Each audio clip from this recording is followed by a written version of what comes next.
आप अपने साथ दिल के बहुत करीब पाते हैं? सनातनी हिंदू राष्ट्र बस, अच्छा हमें धर्मगुरु बनना है जी। मैं हिंदू राष्ट्र में जानना चाहती हूँ कि हिंदू राष्ट्र में कैसा होगा अगर मेरे लिए, एक तो कब होगा पहले तो ये बताइए। पर्ची निकालिए आज आप हिंदू राष्ट्र की, आप सबकी पर्ची निकाल के टाइम बताते हैं कि इस दिन ये होगा तुम्हारे साथ, अब 6 महीने में ये होगा, आप बताते हैं ना। तो हिंदू राष्ट्र के लिए आप कभी पर्ची निकालिए आपने? कब नहीं।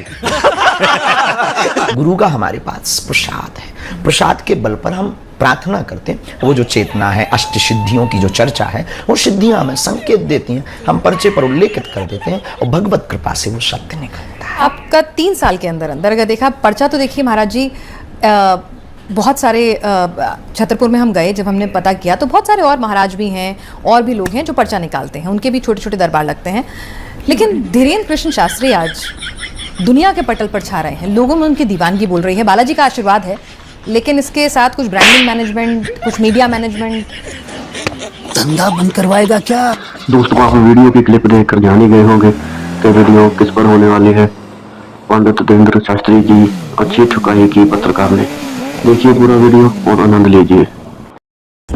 राम राज्य की बात करूंगी, सनातनियों में एकता की बात आपने कही है, एकता है सनातनियों में, आपको कहाँ लगता है एकता नहीं है? कौन सा सनातनी एक दूसरे के खिलाफ है? Good question, you are a good question. हिंदू राष्ट्र की बात कहते हैं। आज मैं आपसे तफसील से समझना चाहती हूँ, क्योंकि बार बार इस बात को आप अपनी हर कथा में, हर मंच से दोहराते हैं और एक मिशन की तरह से आप उसको लेकर साथ चल रहे हैं। आप कहते हैं मुझे कुछ नहीं चाहिए, बस हिंदू राष्ट्र चाहिए। कैसा होगा ये हिंदू राष्ट्र? हिंदू राष्ट्र की जो हमारी कल्पना है सामाजिक समरसता की। हमें कागज पर हिंदू राष्ट्र नहीं चाहिए, हमें घोषणा में हिंदू राष्ट्र नहीं चाहिए, हमें सनातनियों के दिल में हिंदू राष्ट्र चाहिए, भारत के प्रत्येक निवासी के दिल में हिंदू राष्ट्र चाहिए। तुम्हारे जैसे लोग इस देश के लिए श्राप है।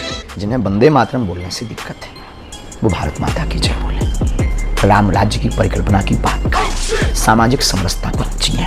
हिंदू मुसलमान बार बार ये लड़ाई ना हो।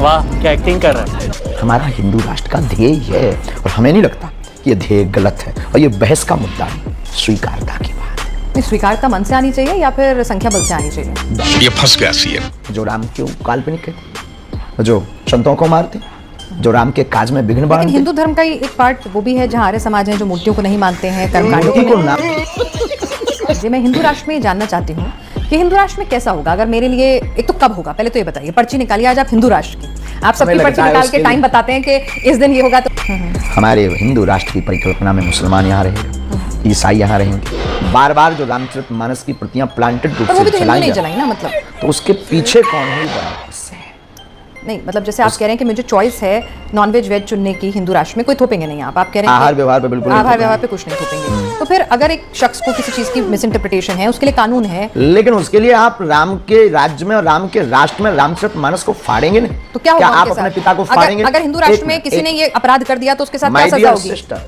अगर कोई आपके पिता का चित्र फाड़े तो आपको अच्छा लगेगा या बुरा? यस नो में जवाब। बुरा लगेगा। बस हमें भी वही लग रहा है। तो बुरा लगने के बाद मैं कंप्लेन करूंगी। हिंदू राष्ट्र में क्या करूंगी?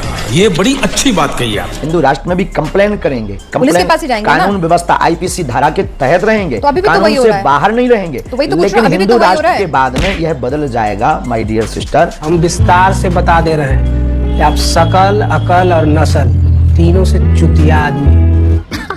सही पकड़े हैं।